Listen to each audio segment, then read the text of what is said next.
Hey, this is Josh Hewitt with another Straight to the Bar Gym Chat. This is Gym Chat number 236, and tonight we're going to talk about programming for strength versus programming for hypertrophy versus putting on muscle size. So we're going to talk to Jason Paris. He's been on the show before, so welcome back, Jason. Thanks for joining us tonight. He's going to be talking about the differences in training and nutrition and how you'd approach these different goals. If you could just give our viewers a little bit of a background on how you got into the fitness industry and how you got interested in this field yourself. Sure. I started out as a track athlete, and I came from a very small town, so it was our track and field coach or a sprint coach. He also kind of we would do some medicine ball throws and some weight. We had a little old Olympic machine in there that we'd use too. Yeah. So I kind of enjoyed that. But I thought I was going to become like a sprint coach or a track coach. But the progression it takes a long time for someone to become a super good runner. Mm-hmm. So I like to see more immediate results. And I'd always lifted weights myself. We never had a strength coach, so it wasn't until I moved to the U.S. that I realized that people actually did strength coach as a job. And then when I found that you could do that as a job, I was sold and hooked. Yeah. So I moved from being a track coach to a strength coach. Right on. And then are you working with mostly students? Are you at a school environment? Are you working with athletes now, or? But now I kind of move out, set my own hours, and work in the private sector, and I deal with a mix of people now. Yeah, same here. Yeah, I can appreciate it. Yeah. So tonight we're talking about a cool topic which is of interest to me as well, because right now I'm focusing mostly on hypertrophy training. So trying to put on some weight. I actually have successfully put on some weight. I've also successfully lost my abs in the process, which was interesting. But that's all coming down to nutrition. Prior to that, I've been training for powerlifting and strength competitions. So I've looked at a lot of the differences between these two goals. There are definitely some crossover. But in your mind, if you had to just sort of do a quick overview of it, what are the primary differences between training for maximum strength output as your primary goal versus training for putting on some muscle? The primary differences are the rep range and, as you mentioned, the nutrition. So for maximum strength, you're going to be in the lower spectrum of the weight or the rep range. So I like to keep it under like singles, doubles, and triples. Right. And for hypertrophy, you're going 5 to 8 is perfect, I find, but you can also go up to 12 to 15. After 15, I don't think it becomes very useful unless it's a very, very small muscle where it's hard to kind of, like a lateral raise where it's hard to increase the weight. Like a 5-pound jump in a lateral raise is an astronomical jump, so you have to kind of increase the reps. Right, yeah. And some fibers, some muscles, I guess, respond to, like the more slow twitch, they may respond to higher reps in particular, but yeah, I agree with you. The slow twitch muscles, like your type 1 muscle fibers, those are the slow twitch ones. Yeah. They do hypertrophy somewhat, but they don't hypertrophy all that much. So really training them, focusing on them isn't going to get you the optimal growth that you want. That's not the main focus of your mass, right? Yes. Okay, cool. So looking at training for strength, let's focus on training for strength first. What would some of the primary factors to consider be related to strength being your main goal? When you take somebody that's fairly new to strength training or just getting into fitness in general, I don't think it really matters too much where you start or where you want to go. Everybody's going to have to start at the beginning. But sometimes people don't take that advice and they want to go immediately into become a powerlifter or a bodybuilder or something like that. And I find that just doesn't quite work as well. So like I say, it doesn't matter your body type either. You can be heavy, you can be skinny or whatever, but you always need to start at the beginning, and you can't really skip over the basics. Yeah. The progression goes, technique is number one. And then number 2 is to build a base of strength and conditioning. Okay. So for the technique one, I've heard that some world-class Olympic lifters, they've been, when they go to a gym, when they first start Olympic lifting, they're told that to take a broomstick and go do 1,000 cleans and 1,000 snatch just with that broomstick. For technique development. Yes. So even though they can end up snatching 400 pounds or so, they all start at that same basic level. Getting the nervous system efficiency and greasing the groove. Exactly. Along with that, I take them through like a GPP phase, which is like a general physical preparedness, Mm-hmm. which works. Then I use a lot of body weight exercise, so you do squats and push-ups and all kinds of that stuff. Mm-hmm. And then you also superset it, so you kind of build their conditioning. So when it comes later for the increased workload, they can handle that. Yep. Generally, I would like to keep them there in the 3 to 4 month range.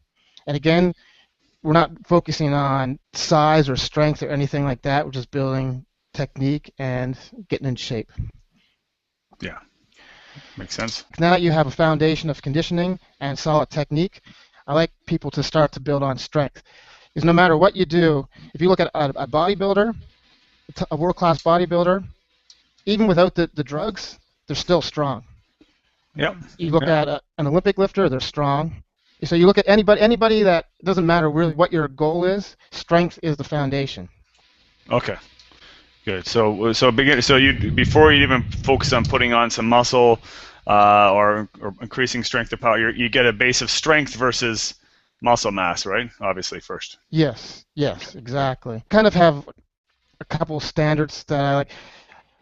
Now, not everybody has to do these, but I kind of like people to see that they can bench their body weight, squat about 1.5 times their body weight, and then deadlift about 1 3/4 their body weight. After that, I feel that you'd have a good enough solid base that you can start to specialize into something else. Cool. It could take up to a year to kind of get those numbers if you're starting from zero. Right. And as I approach those numbers, I never take somebody to failure. I don't want you to absolutely max out at any time during that point. I don't even want you to go to a technical failure. So even though you feel like you have more in the tank, if your technique is starting to suffer, I don't think it's worth it to go any further. So you go to like technical failure versus complete concentric failure. Exactly. And that's for strength goals. Would that change down the road as they're more experienced, or if hypertrophy was the goal, would you change your focus? Would you push closer to fatigue for hypertrophy versus strength, or is that always sort of something that you consider avoiding that grind? These are just for like the beginner. Okay. So as you have that foundation, then you can start to grind a little bit. Got it. I say the except for technical failure, I say the only time you can have to go to technical failure is if you're in a competition and it becomes winning a gold or something along those lines, but never in training should you come to technical failure. Mm-hmm. So you can grind and push it as long as you can keep your form, then you're good. Yeah. So once you have those down pat, I can kind of consider you've graduated to the next level, and you have to start. Then I can start looking at your specialization. Did you want to build maximum strength? Did you want to build maximum hypertrophy, or did you want to be a power athlete or whatever? Some of the things that remain the same, regardless of your goal, is sleep. Yeah. So you're always going to need to be rested. It's hard for people, but I like to see 8 hours of sleep a day. I know not everybody can get that, but it definitely makes a difference. Yeah, and if you can squeak it in, you can get yourself a little 15-minute power nap in too sometime during the day. Consistency is a big one too. It takes time to build strength and mass. The people that you see on the cover of the magazines, they spend 10, 15 years building that muscle to get on there. And considerable investment in pharmaceuticals too, I hear. Yeah. Not always. So simple. The guys on the magazine, I'm pretty sure most of those, I'd say that 99% of those guys are enhanced, yeah. But it takes time regardless. It takes, you're right, a lot of consistent, exactly. Yeah. Another thing is, no matter what your goal is, periodization has to be an aspect. So that's just planning out your cycle of how you're going to work out. You're going to vary your rep ranges. You're going to have days or weeks when you need to take it easy, and days and weeks when your intensity is going to be higher. So you need a plan for that. And if you're a power lifter or an Olympic lifter, there's going to be times when you compete. So you're going to have to take that into consideration. And if you're just a regular person, it can kind of be built in naturally. I kind of use, like, if I go on a vacation or something, I could use that as a deload week for myself. Right. But it's still kind of built into the plan. And another thing that you need to keep consistent between the different types of training is velocity. I think that's probably the wrong kind of word. I guess it's intent of velocity. So Olympic lifting, when you work for power, the bar is going to move a lot faster than when you're doing like a power lifter or a bodybuilder.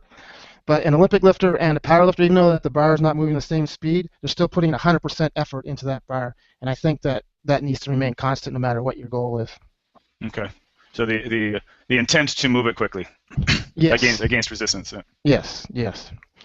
Now, there's a slight difference when you do bodybuilding. Like you can lower it in controlled. Mm-hmm. So it's just your concentric portion of the lift that you want to have maximum effort into. Okay. Right, and then control the eccentric. I guess you get a fair amount of tissue damage in the eccentric portion. And so if your goal is hypertrophy or putting on muscle, there's controlling the negative phase, I guess, has a role as well, right? As long as you're pushing hard on the positive. Yes, yes. Okay, cool. So sometimes being sore and that tissue kind of damage that you get from the eccentric contraction doesn't always equate into new growth. Okay. So it's not vital that you. I think I'd use the control as more to avoid momentum. Okay. For safety.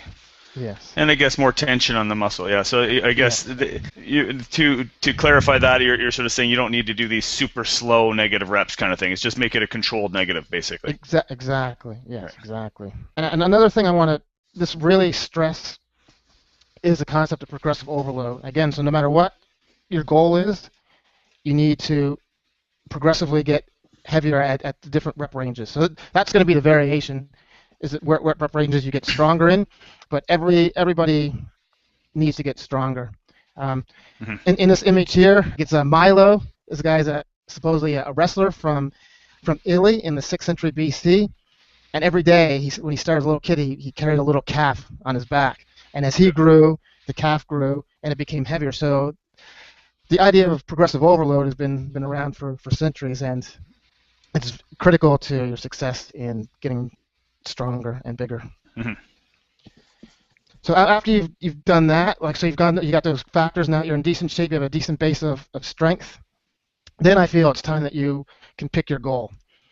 Now, if you want to be a power lifter, you're going to go in a slightly different direction. But at this point, everybody should be with that basic base. You would have that general kind of like Hollywood kind of lean, muscular look to you. If you want to continue in a different direction, then you'd start to alter your training. So by saying that lean, you're just basically suggesting that people would have a low body, like a healthy body composition, low body fat percentage fit, to start? I guess. Yeah. You look like people could look at you and say, oh, you work out. And because then you can sort of take that into whether your goals in sports, having a low body fat percentage would help, whether it's in bodybuilding or it's going to help you there too. And even in strength sports, at some point it's relative strength that matters, so weight to strength ratio. So I guess no matter which direction you take it, it doesn't really help you to have a lot of excess body fat. Yes, exactly. And I guess too, and I'm saying too, at this point, you have that base that you can kind of go in any kind of direction you want. Mm-hmm. And especially too, when you're building muscle, if you're lean and you're adding, you have to have extra calories to grow. Yeah. But when you're lean, more of the excess calories can go to muscle. But if you're already overweight, I'm not sure exactly why this happens, but it's been shown to happen over and over again. So when you're already at a higher body fat percentage, then you gain more fat proportionally to muscle. It's like nutrient partitioning, I guess. Yeah. It doesn't. Yeah. Okay. So let's pick a goal. Exactly. Yeah. Yeah. So now you have to pick a goal. So now I'm just going to briefly talk about how they differ. So you're going to have slightly different exercises. The reps and sets are going to be slightly different. The training frequency will be slightly different, and your nutrition will be slightly different too. I kind of laid out here. This is just kind of a general guideline. Mm-hmm. But I generally for a strength guy who's focused on strength is generally going to be a powerlifter or a strongman or something like that. So just your average Joe is not going to be so concentrated with strength. So a strength guy is probably going to be his squat, bench, and deadlift are going to be his primary concerns for his lifts. Mm-hmm. And then his secondary lifts would be kind of like a variation with it. So it'd be like a board press, a box squat, and like a deficit deadlift or something along those lines. Or even rows, exercises to support the big three, I guess. Exactly. Yes. Yeah. And then there's going to be a kind of a crossover, and then the strength athletes, they're going to do some isolation work too, maybe some rear delts or something like that, just to kind of keep them healthy. Mm-hmm. With the hypertrophy exercise selections, they're going to have the most variation. The way I would break it up too is you're going to start with a general compound exercise. For general aesthetics, like a bodybuilder doesn't really need to do a bench press, but they would need Mm-hmm. some kind of pressing component. So they have more variation. So they would still do a compound movement, like they would do like an incline press or a dumbbell incline or something along those lines. Mm-hmm. And their second tier of exercises would be more of a compound isolation kind of hybrid stuff.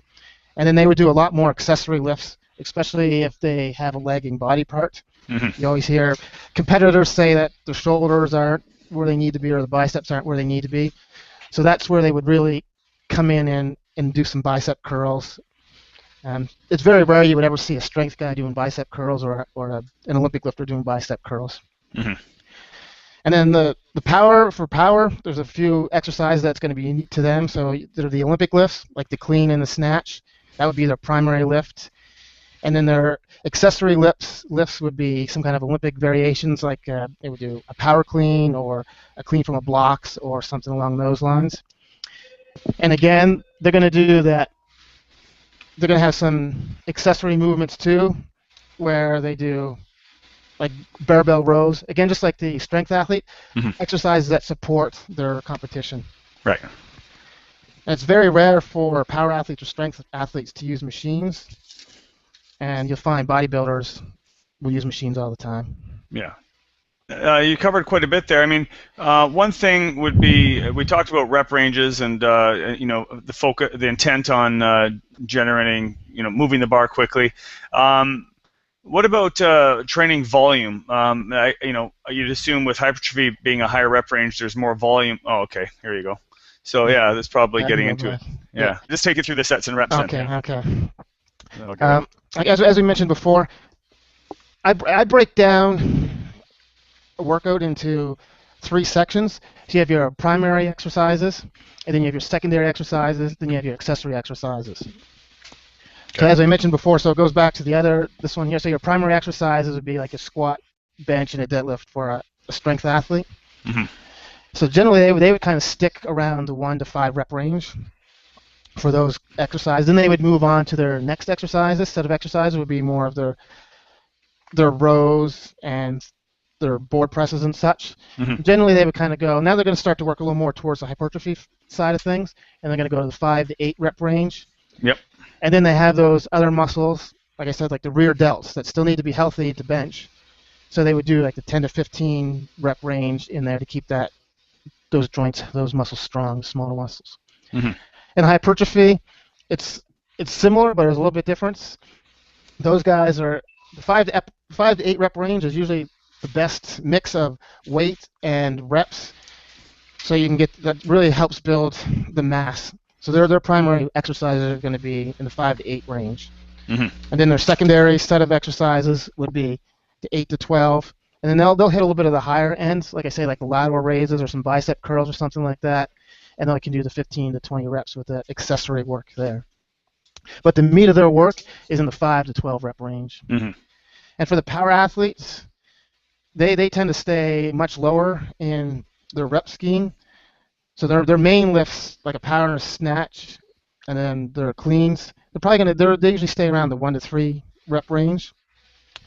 And then when they do their second tier exercises, then they get into a little more hypertrophy based range. So they would do front squats and back squats, and they would do the 5 to 8 range. And then again, they do some accessory work, like they would do some abs and some other rear delts too, and they would be in the 10 to 12 or 10 to 15 rep range there. Mm-hmm. That's good. The rest is going to vary as well. Strength athletes, you want to push as much effort into the bar as possible. We talked about the velocity before, Mm-hmm. so you want to be as fresh as possible. So when you're doing your big lifts, like your squat and your deadlift, you're going to take around 5 minutes break between sets.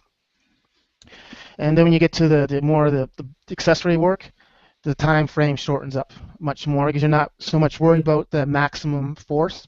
It's more going into the hypertrophy type phase. When you're worried about the numbers, then you want to take more rest in between sets. Yes, exactly. So that's why you can see over here that the power athletes, they take a lot more rest in between sets. Mm-hmm.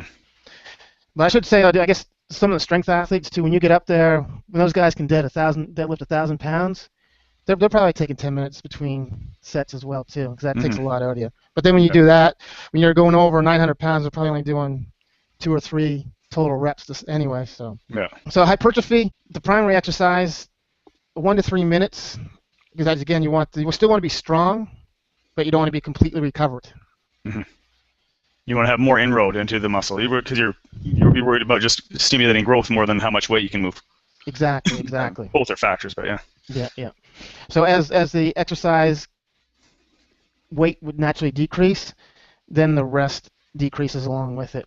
So when they get down to like a bicep curl, they could be taking 30 to 90 seconds rest in between their sets. So it's kind of like bang, bang, bang for that. You start getting into supersetting there and stuff as well. Yes, yeah. Now supersetting and all that becomes for much more advanced people. Yeah.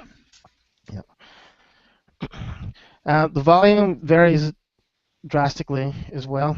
It's like an inverse proportion too. So the heavier your weight, for strength athletes, their volume is going to be much lower, just because it's so much harder on your system, your nervous system, and your body, your joints. It just takes a toll that you really keep the volume down.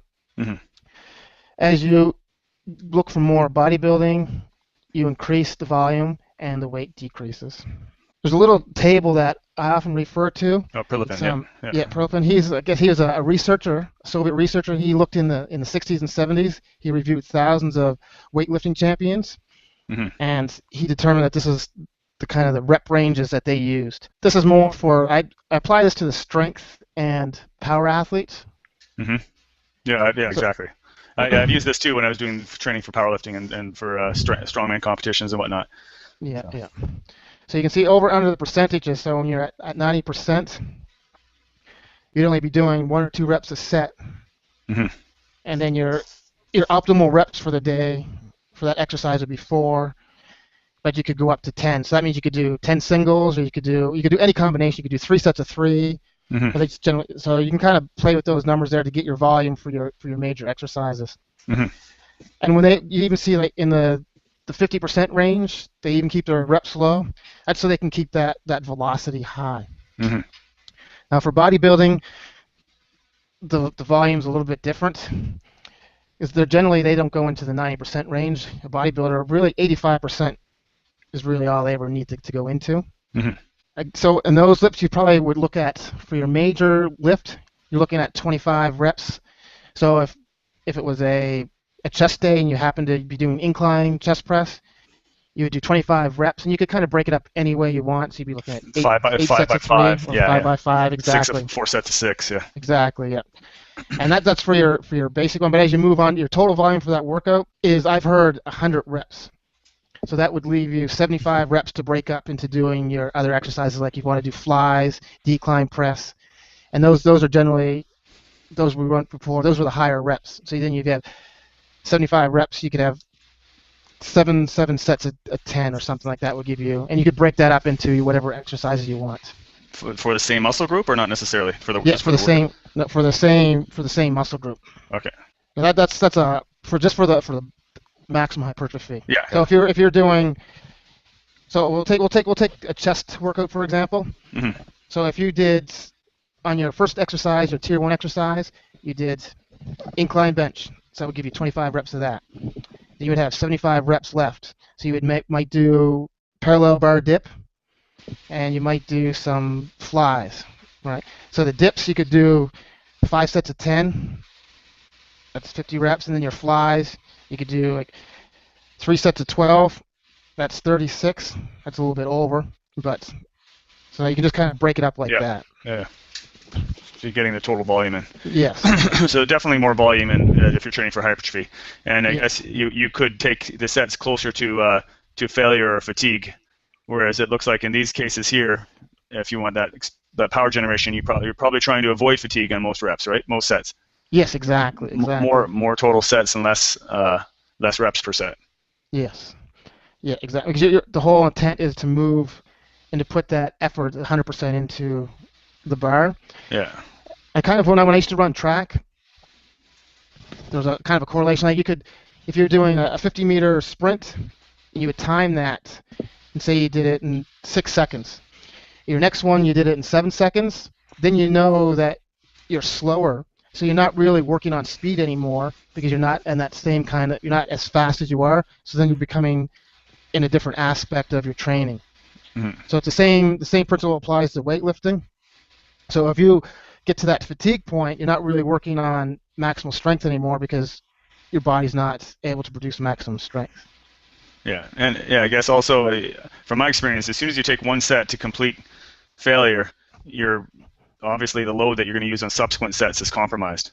Or if Yes, you it is. avoid that one last grinding rep for the first few sets, you're much stronger for subsequent sets. Exactly. So Yeah. it just makes sense to you. And yeah, as soon as you're fatigued, you're definitely the speed at which you can move the bar is going to be decreased as well. Yeah. Okay, good. Well, that answers a question on training for volume. As far as intensity, or how would you define? Okay, we're getting into frequency. Yeah, that's good. Do you have anything on intensity in there, or? I mean, No, that's I kind of a don't. vague, No. yeah, so that's kind of a vague description. I mean, I guess that's how hard you're trying to push on the bar. Some people will talk about how much work you do in a workout, so based on how much rest there is between sets. But I guess if you're focused on strength and power, the intensity is going to be very high based on how you attack each set with more rest in between. Whereas hypertrophy, you're still training intensely, but would you agree it might not be perceived as intensely as far as that goes because you're working on more volume? Or how would you look at that as far as intensity? Or let's say this: is it as important to still know what your 1 rep max is when you're training for hypertrophy? No. A 3 rep max is really all you need. Yeah. I don't think there's any point in going any lower than that. You don't need to test it. Yeah. Yeah. If you work on increasing your 5 rep max and your 8 rep max, if those numbers go up, you're getting bigger. Yeah. So if you can bench 200 today and you're benching for 5, and next week you bench, or 6 months down the road you're benching 225 for 5, you know you've gotten bigger. So that what your 1 rep max is doesn't really play into it then. Okay. And as far as intensity though, I guess people use that word differently, but I kind of go back to the velocity of the bar. It's 100%. So I'm kind of put like 100% into every exercise every time. Mm-hmm. Okay, good. So we're looking at here how often you train a week. Okay, so yeah. Now there's so much variation too. So it all depends on what level you are. Mm-hmm. If you have, I put the stars kind of what a general kind of workout schedule would be. So a strength athlete, they're going to be like a focus on one day would be like their deadlift, another day would be a focus on their bench press and such. Mm-hmm. And they generally split that up into 4 days in a week. Now some do a little bit more. Some will add in some like sled pushes on a separate day. Mm-hmm. So it's not actually in the gym lifting weights, but they're still active and such. And the more advanced you get, the more it takes out of you, so you need more rest as well. Yep.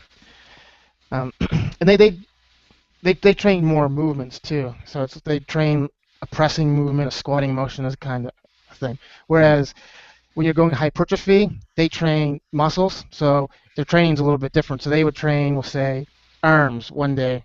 So it could be like a tricep, bicep kind of day. Mm-hmm. So they train more frequently because they're training muscle groups as opposed to movements. Mm-hmm. So they would chain their chest, shoulders, quadriceps, or such. Now some guys will split. If you're enhanced, do 2 a days and stuff. Yeah, they'll do 2 days. Yeah, so they'll go heavy in the morning and then they'll do volume in the evening or something along those lines. But they generally train the same muscle that day. So if you do chest, you do incline bench heavy in the morning, and then you would do your flies and your dips or whatever, all your accessory movements with the higher reps in the evening. Yeah. And the power athletes, they train movements as well, and they're a little bit of a different breed too. So those guys, because they take so much time in between reps, and being fresh is so important to them, because they like to hit a lot over 90%. They like to be 80, 90% workload of their 1RM. So they often will come in and do some work in the morning and then come back later and do some work later in the evening. Okay. So they definitely have their volume is a lot lower, So that's why they can train more frequently, because they're Okay. not going to be doing near the volume that the other two guys are. Per workout, yeah. Per workout, yes. Yeah. Cool. Okay. So I got like a sample workout for like a sample bodybuilding workout. So like I said, they break it up into days. So remember I mentioned before, so you would start with your heavier movement. It'd be like a barbell clean and press. That's when that you would handle the load.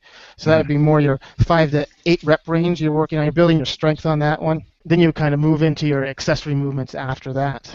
Sounds good. So a couple things specific to them is they like to do body part splits. They have lots of volume, and they train. They like to hit that body part every 5 to 7 days, and they have a huge assortment of exercises that they draw from. Mm-hmm. Now, a powerlifter, their workout's going to be quite a bit different because they have 3 exercises that they're really focusing on. So they come in and do a board press. They would do some shoulder press, a close grip, that's their accessory, and then kind of like a T-bar row to kind of Hit the antagonist. Yeah, exactly. Yeah. So they're going to be limited in their exercise selection again because I said they're focused on 3 major movements. So everything that they're going to do is going to be supporting that. They're not going to care about different machines and different isolation exercises. Mm-hmm. So all their accessory work supports those main lifts. And the Olympic lifters, they have a different kind of schedule too because they only have 2 exercises that they would compete at, is a clean and jerk and a snatch. So everything is geared towards making those 2 exercises better. So they work very limited exercises too, and sometimes they could work twice a day. For a general population workout,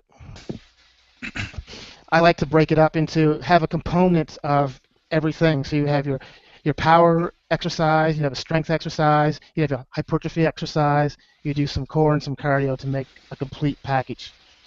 So an example would be like a vertical jump, and you could move into like a squat. I like to superset it. So you would superset it with like inverted row. So you get a conditioning element. That was what I was actually going to ask you. So we looked at strength versus hypertrophy, and I guess you threw in power there too. I was going to say, what if someone has a goal of general fitness, or they want to get in shape, which are pretty vague goals. Often, obviously, we have to help direct them towards a goal based around that. But so this is sort of how you would approach that in general, right? If someone's goal is general fitness or to get in shape, sort of thing. Exactly. Yeah, I'd like to have like a mix of everything. And I guess that, of course, that depends on the individual. Like power movements being more technical and less weight involved, you do early in the workout, right? I guess, and then the heavier movements after. Yeah, and that would depend on injuries, I guess, and whatnot. Like the more ballistic exercises would be for someone who's more advanced or who can handle that. Yeah. But there's simple ones like a vertical jump. Like you can just stand and jump as high as you can. Yeah. So if you have I think that's something that everybody should be able to do, and it gives you it's a good coaching tool too because you can see how somebody lands if their knees are caving or if they buckle when they go to explode up off the ground.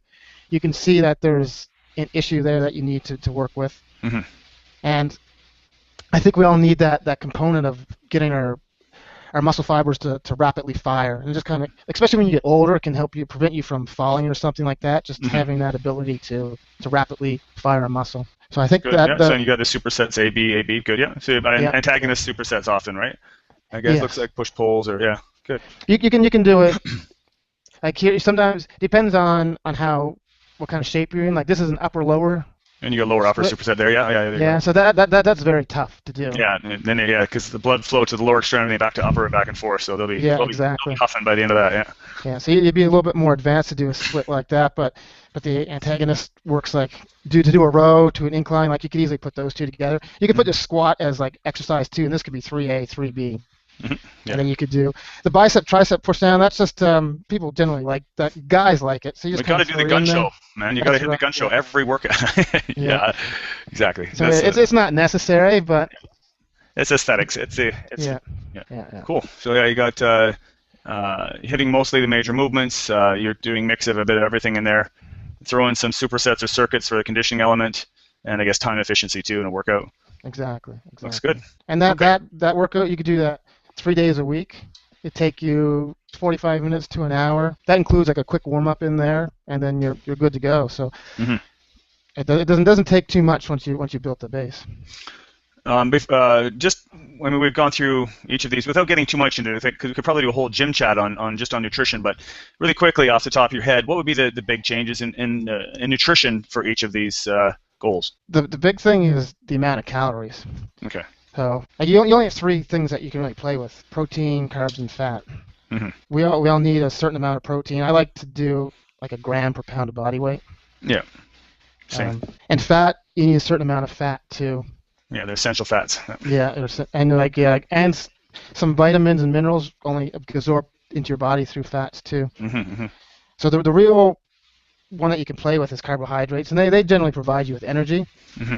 and they do help you grow too. So a bodybuilder, they're gonna eat the most Mm-hmm. because they're trying to grow. So they're probably gonna up their protein intake too.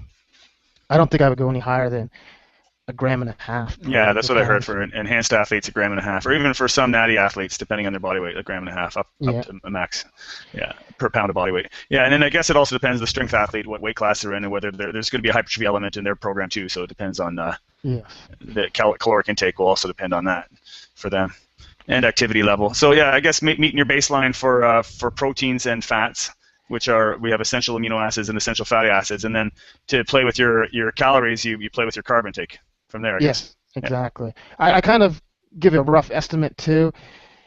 If you want to look at calories, I'd say if you want to gain mass, I'd start around 17 calories per pound. If you want to have maintenance, I'd probably start you around 15 calories per pound. And then what you would do, you would weigh yourself, take an average for 2 weeks, and then if you're going in the right direction, then you can keep on your calories. But if you're going the wrong direction, then I'd adjust it by 10%.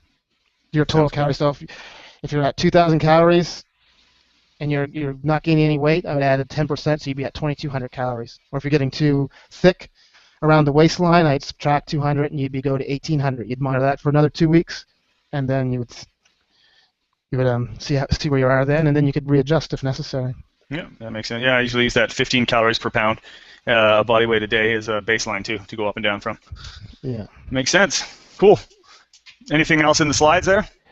No, that about does it. All right, perfect. So for anyone who wants to learn a little bit more on these areas, or if they want to get into training specifically for one of those goals, they're into bodybuilding, or they want to get into a strength sport, etc., and they want to find out anything more about that. First of all, how can they get a hold of you? What's the best way to contact you or find out what resources you have available? And secondly, are there any resources or books or websites that you've found very helpful and useful off the top of your head that you could share with us here?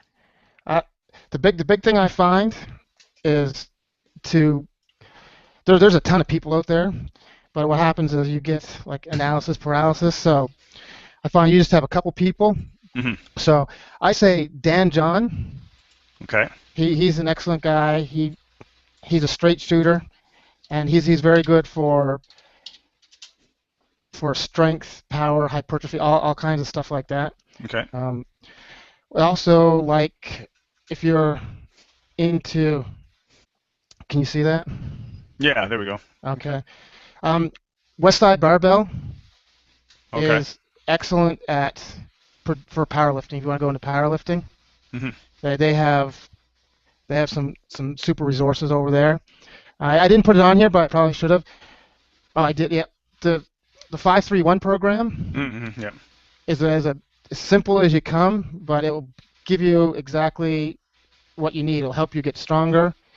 If you want to be a strong person or get into powerlifting, like it's a good transition into that. If you want to just build mass, like that's a good resource. So I'd say 5-3-1, Westside Barbell, and Dan John. Those.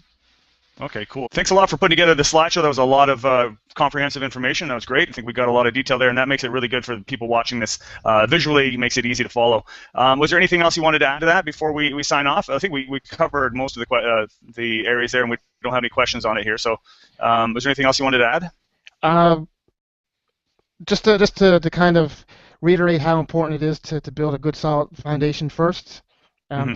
Your first 6 to 8 weeks of training, you can probably get away with doing almost anything. You're going to get results from that. But after that, you want to look into a progressive overload and make sure that any program that you follow from that day forward has that element, and you stay consistent with it, and you'll see some success. Awesome. Cool. All right. So for those of you who are watching, his website, the link is down below, and that will have his contact information. There's a form there to fill out. I will post the links that he just provided as well, as far as resources down here as well, so you can click on those to get more information. That has been great having you on the show again. We should definitely do it again, and we'll discuss some topics. Your wealth of information, so we'll pick something that we can discuss for next time. Have you back on the show in a couple months or so. What do you think? Sounds good. Thanks for having me. Awesome. Glad to have you back. Thanks everyone for watching. Stay strong.